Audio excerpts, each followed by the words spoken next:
आज हम सूरदास जी का कवि परिचय पढ़ने वाले हैं। सूरदास जी का जन्म 1478 ईस्वी में हुआ था।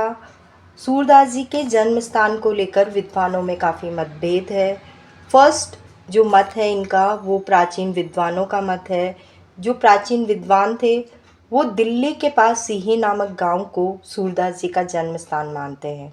लेकिन जो आधुनिक विद्वान हैं, जो आज के विद्वान हैं, वो सूरदास जी का जन्म स्थान मथुरा के पास रुनकता रेणुका नामक गांव में मानते हैं।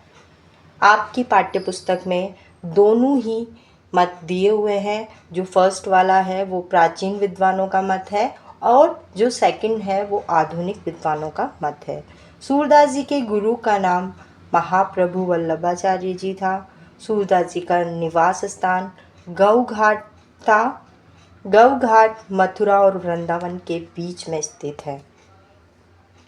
गऊ घाट पर ही उनकी भेंट महाप्रभु वल्लभाचार्य जी से हुई और उनसे दीक्षा प्राप्त करके गऊ घाट पर स्थित श्रीनाथ जी के मंदिर में भजन कीर्तन करने लगे।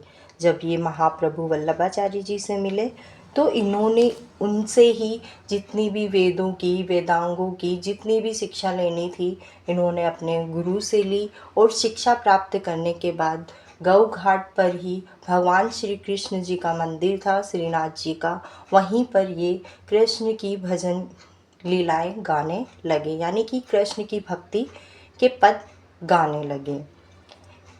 वल्लभाचार्य जी से मिलने से पहले इनकी जो भक्ति थी वो दास भाव की थी, लेकिन वल्लभाचार्य जी के मिलने के बाद इन्होंने जितने भी पद गाए वो सखा भाव की भक्ति से युक्त थे।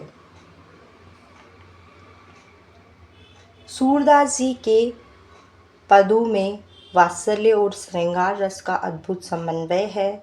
जितने भी इनके पद हैं उसमें इन्होंने कई वात्सल्य रस का बहुत सुंदर वर्णन किया है तो कहीं श्रृंगार रस का। हिंदी साहित्य में इनको वात्सल्य और श्रृंगार रस का सम्राट कहा जाता है, क्योंकि जितने अच्छे से इन्होंने वात्सल्य और श्रृंगार रस का प्रयोग किया है उतना किसी भी हिंदी साहित्य के कवियों ने नहीं किया है।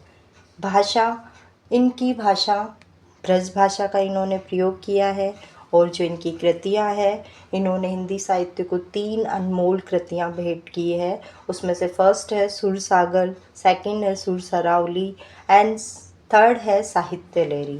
सुरसागर के भ्रमर गीत के ही पद आपकी पाठ्य पुस्तक में दिए गए हैं और सुरसागर ही इनकी सबसे ज़्यादा लोकप्रिय और प्रसिद्ध कृति रही है और इनकी मृत्यु पारसोली में हुई है। अगर ये वीडियो आपको पसंद आया है तो प्लीज़ सब्सक्राइब माय चैनल